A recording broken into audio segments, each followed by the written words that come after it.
2019 के चुनावों से पहले विपक्षी दलों ने और खास करके कांग्रेस पार्टी ने जिस प्रकार का एक माहौल बनाने की चेष्टा राफेल को लेकर किया था, वो हम सब ने देखा था. We had seen the kind of canards, misinformation and lies that Mr. Rahul Gandhi of the Congress party had tried to spread before the 2019 election. उनको लगता था कि इससे कोई इलेक्टोरल बेनिफिट होगा, मगर जो हुआ वो आप सबने देखा है. कुछ महत्वपूर्ण दस्तावेज आज आपके सामने हम भारतीय जनता पार्टी के इस मंच से रखने वाले हैं, ताकि भ्रष्टाचार किसके कालखंड में हुआ, during which tenure did corruption and commission took place as far as Rafael is concerned, will be out. France की एक मीडिया हाउस है जिसका नाम मीडिया पार्ट है. कुछ महीनों पहले मीडिया पार्ट ने यह खुलासा किया कि राफेल में भ्रष्टाचार हुआ था. जैसे ही यह खुलासा हुआ, कांग्रेस पार्टी ने आओ देखा ना ताओ तुरंत प्रेस कॉन्फ्रेंस करके भारतीय जनता पार्टी और खास करके देश के यशस्वी प्रधानमंत्री नरेंद्र मोदी जी के ऊपर हमला बोला. उस समय भारतीय जनता पार्टी ने प्रेस कॉन्फ्रेंस करके कहा था कि इंतजार करिए, जब समूचा विषय सामने आएगा तो दूध का दूध पानी का पानी होगा. और आज जब मीडिया पार्ट ने अपने इस आर्टिकल के माध्यम से सच्चाई को सामने रखा है, तो दिल दहल जाता है ये जान करके कि जहां तक राफेल का विषय है, ये कमीशन की कहानी थी, बहुत बड़े घोटाले की साजिश थी. और ये पूरा मामला 2007 और 2012 के बीच हुआ. बहुत लोगों ने इस आर्टिकल को पढ़ा होगा. आर्टिकल का एक प्रति मीडिया पार्ट का सघन अध्ययन करने के पश्चात मैं आज यहां लेकर आया हूं. मूलतः इसमें यह बताया गया है कि जो दसों एविएशन था, जो फ्रांस के एयरक्राफ्ट मैन्युफैक्चरर कंपनी है, जिसको कि इस पूरे डील में डी के रूप में दिखाया गया, एक कोड वर्ड इस्तेमाल किया गया डी. तो डी के रूप में डसो एविएशन को दिखाया गया. इस डसो एविएशन ने लगभग 7.5 मिलियन यूरोज, अगर हम इसे भारतीय रुपया में कन्वर्ट करें तो लगभग 65 करोड़ रुपीस बैठता है. तो 65 करोड़ रुपीस ये कमीशन के रूप में पे किया गया दसो एविएशन द्वारा. और ये आर्टिकल लिखती है सीक्रेट कमीशन के माध्यम से एक मिडिलमैन को दिया गया है 36 राफेल एयरक्राफ्ट के लिए. और ये पूरा विषय 2007 और 2012 के बीच घटित हो रहा है. इसमें सबसे महत्वपूर्ण विषय है, और आप इस आर्टिकल में देखेंगे तो आर्टिकल में लिखा गया है at least 7.5 million euros way paid. मतलब मिनिमम अमाउंट जो कमीशन का पे किया गया वो 65 करोड़ रुपया है. और आर्टिकल में कई स्थानों पर आगे इसका बखान है, उल्लेख है, और बाकी न्यूज़पेपर्स ने भी जो आर्टिकल बनाए हैं उसमें यह बखान है. इसमें वो कहा गया है कि 11 मिलियन यूरो तक, अर्थात मिनिमम 7.5 मिलियन यूरोज और 11 मिलियन यूरोज तक ये कमीशन दिए गए हैं हिंदुस्तान के अंदर एक मिडिलमैन के माध्यम से, जिस मिडिलमैन का नाम सुषेण गुप्ता है, सुषेण मोहन गुप्ता, SM गुप्ता. आश्चर्य का विषय है कि 2007 और 2012 के बीच में ये जो घोटाला होता है, ये जो कमीशन खोरी होती है, जिसका मिडिलमैन, जिसका दलाल सुषेण गुप्ता होता है, ये सुषेण गुप्ता कोई नया खिलाड़ी नहीं है. ये एक पुराना खिलाड़ी है जो VVIP चॉपर गेट स्कैम था, जिसको ऑगुस्ता वेस्टलैंड के नाम से जाना जाता था. वो सुषेण गुप्ता उसका भी किंगपिन था, उसका भी कमीशन एजेंट था, उसका भी दलाल था. This is too much of a coincidence that a agent, a middleman who was commissioned for Augusta Westland case, in fact is the kingpin, is the commission agent, is the middleman in the Rafael case also during 2007 and 2012. And too much of coincidence is always a conspiracy. जो बहुत coincidence होता है वो coincidence नहीं होता है, उसके पीछे षड्यंत्र होता है, कहीं ना कहीं उसके पीछे एक कॉन्स्पिरेसी होती है. ये तार कहां तक जुड़ते हैं ये विवेचना के विषय हैं. तो स्वाभाविक रूप से ये एक बहुत बड़ा घोटाला हुआ और कालखंड यूपीए की सरकार की रही है, कांग्रेस की सरकार की रही है। आज राहुल गांधी, आप लोग पत्रकार हैं, बहुत सम्मानित है, आप लोग मुझे मेरा ज्ञानवर्धन करेंगे। शायद वो हिंदुस्तान में नहीं है, मैंने अभी अखबारों में पढ़ा, शायद वो इटली में है। इटली से राहुल गांधी जवाब दें। जो भ्रम फैलाने की कोशिश राहुल गांधी और उनकी पार्टी ने इतने वर्षों तक किया है, आज ये खुलासा हुआ है कि उन्हीं के सरकार के कालखंड 2007 और 2007 से 12 के बीच में ये कमीशन खोरी हुई है और मिडिल मैन का नाम भी सामने आया है। बहुत दुखद विषय है मेरे भाइयों। दुखद विषय यह है, for long 10 years the IAF, Indian Air Force, was depleted critically of fighter aircraft. Indian air force को फाइटर एयरक्राफ्ट की आवश्यकता थी। 10 वर्षों तक इस पूरे विषय को पेंडिंग रखा गया। 10 वर्षों तक there were negotiations and negotiations and negotiations, and there was no conclusion of negotiation. And now we come to know that there was no conclusion of negotiation because the negotiation was not about aircraft. The negotiation was about commission. 10 वर्षों तक ये जो negotiation हुआ है, ये aircraft के लिए negotiation नहीं हो रहा था, ये कमीशन के लिए नेगोशिएशन हो रहा था कि कितना कमीशन चाहिए। आज ये सामने आया है और इस संदर्भ में एक कागज में आपके सामने रखने वाला हूं और इसका टाइटल है, जो मीडिया पार्ट ने भी छापा है, agreement for commission. Agreement for commission. Congress के कालखंड में एग्रीमेंट फॉर परचेस तो हमने देखा नहीं, नेगोशिएशन को कंक्लूड होते हुए देखा नहीं, मगर well yes, there was a agreement on commission and you would be astonished if you go through the contents of agreement of commission. ये जो एग्रीमेंट ऑफ कमीशन है, इसके कंटेंट को आप पढ़ेंगे तो आप हतप्रभ हो जाएंगे। मैं 2 लाइन पढ़ता हूं। Commission is payable at the rate of 40% of the total contract value between IDS and Dassault Aviation. The commission is consideration thereof. The commission is payable after the delivery of the product by IDS and the receipt of the consideration thereof. आप सोच के देखिए, commission is payable at the rate of 40%। कोई 2%, कोई 4% का घोटाला नहीं। Rahul Gandhi, congratulation, you have broken records of commission. Sonia ji, congratulations. विश्व में कमीशन के रिकॉर्ड को आपने तोड़ा है। 40% के रेट से हम कमीशन लेंगे, यह कमीशन की एग्रीमेंट है। और आप झूठ बोल रहे थे इतने सालों तक। उल्टा चोर कोतवाल को डांट रहा था, उल्टा चोर चौकीदार पे बरसे। आप सोच के देखिए, 40% के आधार पर यह कमीशन खाने की यह साजिश नहीं थी, कमीशन खाया गया है, पैसा लिया गया है, डिलीवरी हो चुकी थी। इस आर्टिकल में आप देखेंगे ऑफशोर कंपनीज बनाई गई थी। एक ऑफशोर कंपनी का नाम इंटरस्टेलर है, वो आप सब ने देखा है, कई न्यूज चैनल्स ने और पत्रिकाओं ने आज इसे छापा भी है।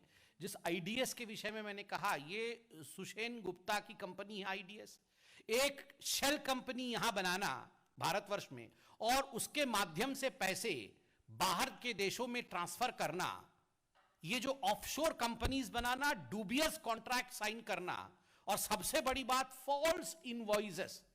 फॉल्स इनवॉइसेस के माध्यम से पैसे रेज करना और उस पैसे को कमीशन के रूप में देना, यह पूरा षड्यंत्र इस प्रकार से हुआ है, through false invoices, through dubious contracts and through offshore companies. और इस आर्टिकल में 3 महत्वपूर्ण शब्द जो इस्तेमाल किए गए हैं, वो है करप्शन, वो है इन्फ्लुएंस पेडलिंग, और तीसरा है फेवरेटिज्म।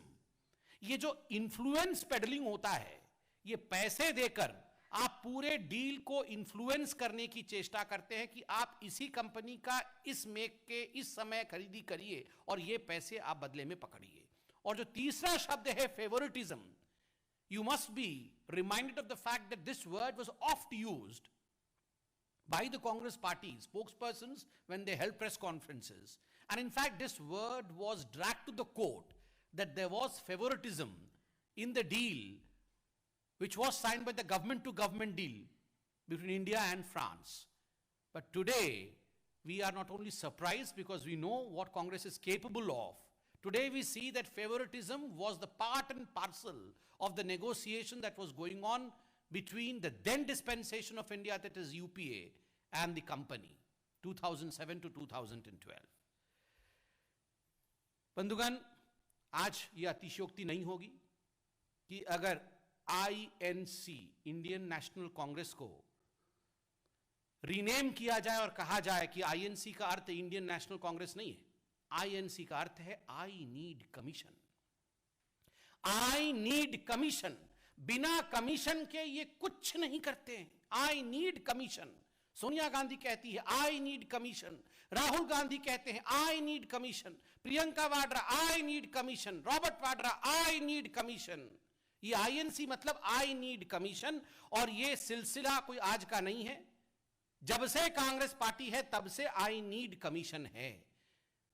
जीप घोटाला नेहरू जी के समय याद करिए, घोटाला कमीशन का घोटाला था। उसके बाद बोफोर्स घोटाला कमीशन का घोटाला, एयरबस घोटाला कमीशन का घोटाला, HDW सबमरीन घोटाला कमीशन का घोटाला, VVIP ऑगुस्ता वेस्टलैंड कमीशन का घोटाला, टेट्रा ट्रक कमीशन का घोटाला। जहां कमीशन वहां कांग्रेस। और बिना कमीशन के हिंदुस्तान के अखंडता के लिए, हिंदुस्तान के प्रोटेक्शन के लिए, हिंदुस्तान की सुरक्षा के लिए कोई डील कांग्रेस के काल में हो नहीं सकती। यह अतिशयोक्ति नहीं होगा। It would not be an overprojection if I today say that during the UPA tenure there was a deal within every deal. Every deal had a deal. Her deal के अंदर एक डील था और फिर भी डील नहीं हो पाती थी। आप सोच के देखिए, 65 करोड़ से अधिक रुपए लेने के पश्चात भी ये जो नेगोशिएशंस हो रहे थे, ये नेगोशिएशन फुलफिल नहीं हो पाए क्योंकि इतने में परिवार संतुष्ट नहीं थी और चाहिए। इसी कारण से ये डील मेटेरियलाइज नहीं हो पाया। और धन्यवाद है मोदी जी का, जो हमने गवर्नमेंट टू गवर्नमेंट नेगोशिएशन किए और आज राफेल हिंदुस्तान में आया है और हिंदुस्तान सुरक्षित है। बंधुगण, मैं अंत में इतना ही कहूंगा कि कौन कहता है कि भ्रष्टाचार का ठिकाना नहीं होता है? भ्रष्टाचार का भी ठिकाना है। भ्रष्टाचार का पता है 10 जनपद। आज जब से भारतीय जनता पार्टी की सरकार आई है, भ्रष्टाचार बेघर हो गई है। भ्रष्टाचार बेघर हो गई है और गांधी परिवार बेबस हो गया है। और उस बेबसी का आलम समय समय पर हमने देखा है। झूठ और भ्रम के माध्यम से जिस प्रकार कांग्रेस ने लोगों को बरगलाने की कोशिश की, मैं एक शेर पढ़कर इसे अंत करूंगा। घोटाले एक नहीं कई हजार हो गए, घोटाले एक नहीं कई हजार हो गए, रिश्वत के आंकड़े भी करोड़ों पार हो गए। जनता को लूटा कांग्रेस ने इस तरह कि उनके शर्म भी शर्मसार हो गए। बहुत बहुत धन्यवाद। कोई प्रश्न हो तो अवश्य पूछें।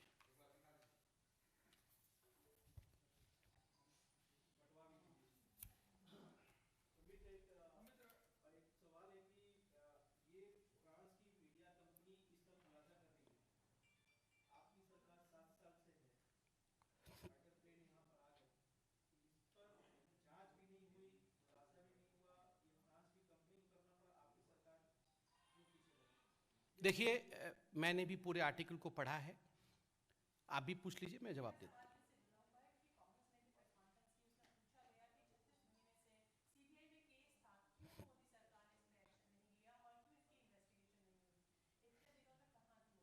अच्छा, कांग्रेस ये पूछ रही है कि गांधी परिवार पे इन्वेस्टिगेशन क्यों नहीं हुआ है। इसका जवाब मैं देता हूं। बड़ा आश्चर्य का विषय है। देखिए, हम तो यहां पॉलिटिशियन के रूप में बैठे हुए हैं, आप पत्रकार के रूप में बैठे हुए हैं। हम सबसे बड़ा कोई है तो सुप्रीम कोर्ट है।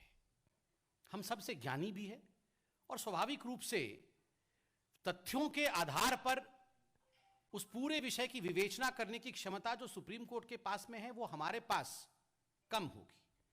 इस पूरे विषय की विवेचना सुप्रीम कोर्ट ने किया।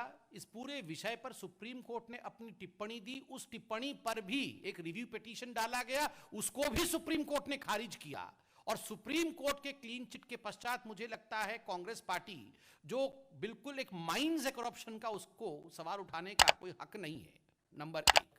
नंबर दो, पूरे मसले पर जो डील मोदी सरकार की रही है, गवर्नमेंट टू गवर्नमेंट डील, उस पे सीएजी और सुप्रीम कोर्ट की टिप्पणी रही है, सीएजी की भी टिप्पणी रही है, और सीएजी ने भी कहा है कि जो डील सरकार ने किया है, that is the best deal that could be present. Thirdly, as far as the middleman is concerned, I am not the spokesperson of CBI. I do not know whether the CBI is investigating or there is an investigation going on. I cannot comment on CBI. But मैं यहाँ press conference करने से पहले, I had a cursory look over the articles appearing in the newspapers during 2020, 2019, and I found that this middleman, Mr. Gupta, is under the radar of ED. He was even arrested. He was arrested, he is being investigated for money laundering and for issues which are, as far as dalali, as far as middlemanship is concerned, as far as commission is concerned. So these are ongoing investigations. Who said that no investigation is being done against the middleman? Everything has been investigated, and if the Congress, अगर कांग्रेस को लगता है कि Bharatiya Janata party की सरकार 2007 और 2012 के बीच जो घोटाले कांग्रेस के दौरान में हुए हैं उसका इन्वेस्टिगेशन नहीं कर रही है, तो कौन रोकता है कांग्रेस पार्टी को कोर्ट में जाके ये गुहार लगाए कि गांधी परिवार के खिलाफ हमने इन्वेस्टिगेशन नहीं कर रहे हैं? ये इनका दोहरा चरित्र है।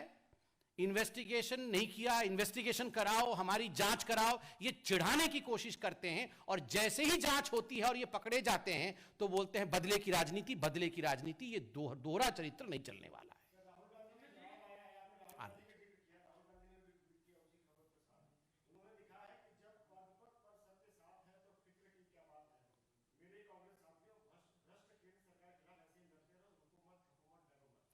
वो इटली में आराम करते रहें और इनके कांग्रेस के साथी यहां लड़ते रहें।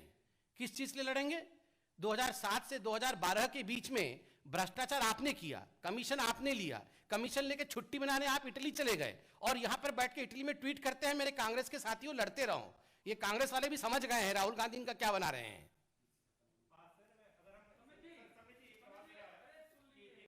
यतीन्द्र जी बहुत देर से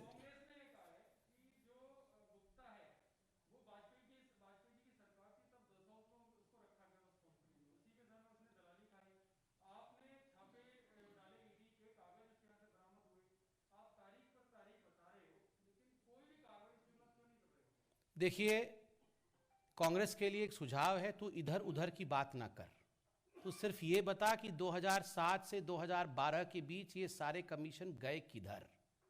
ये सारे कमीशन जो गए हैं वो कहाँ गए हैं? उस समय तो हम सत्ता में नहीं थे ना, सत्ता में तो यही थे ना। आज मान गए ना कांग्रेस पार्टी प्रेस कॉन्फ्रेंस में कि हाँ घोटाला तो हुआ है।